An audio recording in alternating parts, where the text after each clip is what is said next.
Shalom saudara yang terkasih dalam Kristus. Hari ini saya akan mengajak kita untuk kembali lagi merenungkan firman Tuhan di dalam Efesus 2 ayat 1 sampai yang ke-10. Mari kita buka Efesus 2 ayat 1 sampai yang ke-10. Hari ini saya akan membawa renungan kita pada hari ini dengan menggunakan metode deduktif. Saya bacakan buat kita semua. Saya menggunakan Alkitab terjemahan 2 dengan judul perikop semuanya adalah anugerah. Ayat yang pertama, kamu dahulu sudah mati karena pelanggaran-pelanggaran dan dosa-dosamu. Kamu hidup di dalamnya karena kamu mengikuti jalan dunia ini. Kamu menaati penguasa kerajaan angkasa, yaitu roh yang sekarang sedang bekerja di antara orang-orang yang tidak taat. Sebenarnya dahulu kita semua juga termasuk di antara mereka ketika kita hidup di dalam hawa nafsu daging dan menuruti kehendak daging dan pikiran kita. Pada dasarnya kita adalah orang-orang yang harus dimurkai sama seperti mereka yang lain. Tetapi Allah yang kaya dengan rahmat oleh karena kasih-Nya yang besar yang dilimpahkannya kepada kita telah menghidupkan kita bersama-sama dengan Kristus. Sekalipun kita telah mati oleh pelanggaran-pelanggaran kita, oleh anugerah kamu diselamatkan.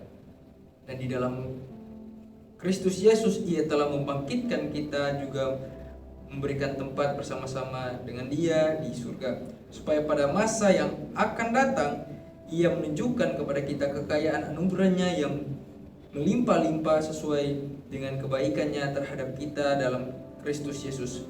Sebab karena anugerah kamu diselamatkan oleh iman. Itu bukan hasil usahamu, tetapi pemberian Allah. Itu bukan hasil pekerjaanmu, supaya tidak ada orang yang membanggakan diri. Karena kita ini buatan Allah, diciptakan dalam Kristus Yesus untuk melakukan pekerjaan baik yang dipersiapkan Allah sebelumnya. Ia mau supaya kita hidup di dalamnya. Amin. Bapak Ibu yang terkasih, hari ini kita akan membahas satu tema, yaitu keselamatan. Bapak Ibu yang terkasih, kalau kita lihat keselamatan atau kasih karunia itu di dalam bahasa Yunani itu adalah Christ. Kata ini menunjukkan kepada kebaikan, kemurahan, dan pemberian yang diberikan secara cuma-cuma kepada seorang yang sebenarnya tidak layak menerimanya. Jadi kata Christ ini adalah kemurahan, adalah pemberian secara cuma-cuma, namun pemberian ini kepada orang yang sebenarnya tidak layak untuk menerimanya. Kasih karunia ini, Bapak Ibu yang terkasih, saudara-saudara terkasih. Kalau kita lihat secara teologisnya, kasih karunia adalah tindakan Allah yang memberikan keselamatan kepada manusia berdosa. Jadi bukan karena jasa atau usaha manusia untuk mendapatkan keselamatan, melainkan semata-mata karena anugerah, karena kasih dan kemurahan Allah kepada manusia. Bapak Ibu yang terkasih, inilah yang membedakan kekristenan dari semua usaha manusia untuk mencari keselamatan. Ini juga yang membedakan kita sebagai umat Kristen dengan umat-umat beragama lainnya. Di sini Alkitab tidak mengajarkan bahwa manusia dapat mencapai Allah melalui usahanya sendiri.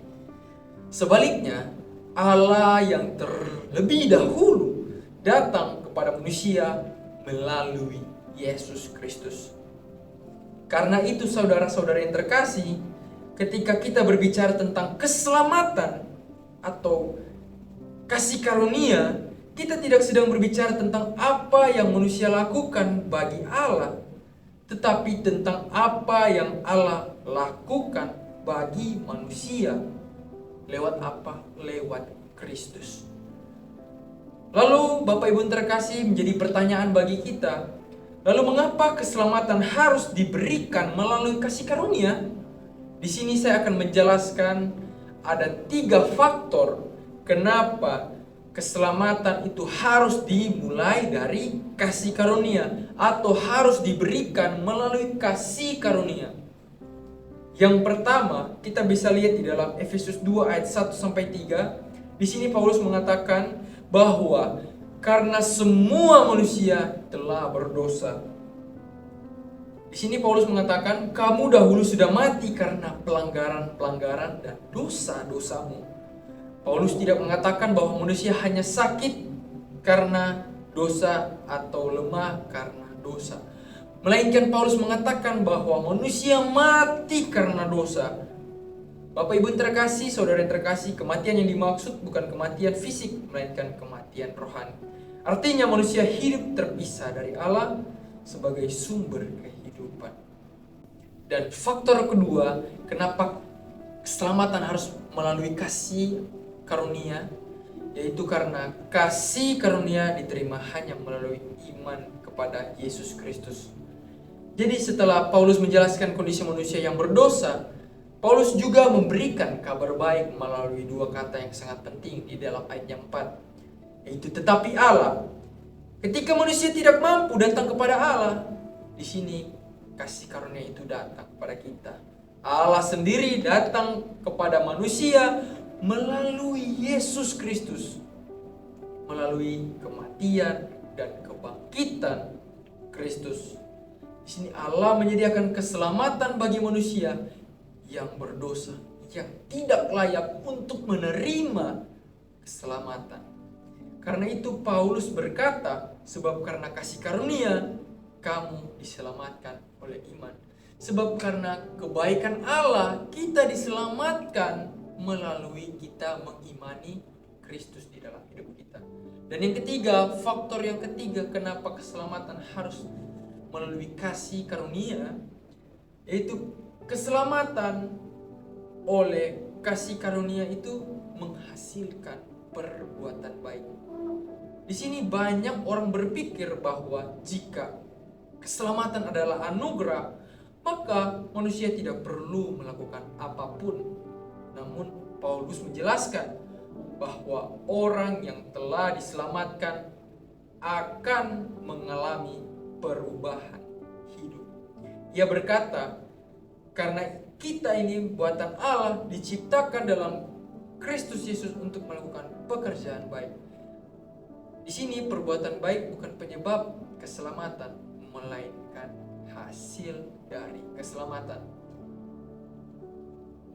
Orang percaya, Bapak Ibu yang terkasih, tidak berbuat baik supaya untuk diselamatkan. Sebaliknya, ia berbuat baik karena telah diselamatkan.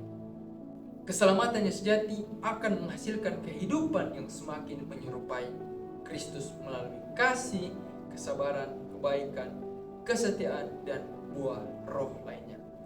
Melalui Efesus 2 ayat 1 sampai ke 10, kita melihat kenapa keselamatan itu harus melalui kasih karunia Allah. Karena yang pertama, kita sudah lihat di faktor pertama, manusia sudah berdosa. Dan yang kedua, keselamatan diberikan melalui kita percaya kepada Kristus. Dan yang ketiga, keselamatan yang diterima melalui kasih karunia akan menghasilkan kehidupan yang dipenuhi lewat perbuatan baik sebagai buah dari karya Allah dan diri orang percaya. Namun keselamatan adalah pemberian Allah yang diterima semata-mata lewat kasih karunia. Kita lewat percaya kepada Kristus. Karena itu tidak ada alasan untuk kita memegahkan diri, yang ada hanyalah ucapan syukur kepada Allah yang telah menyelamatkan kita melalui anugerahnya yang besar. Amin.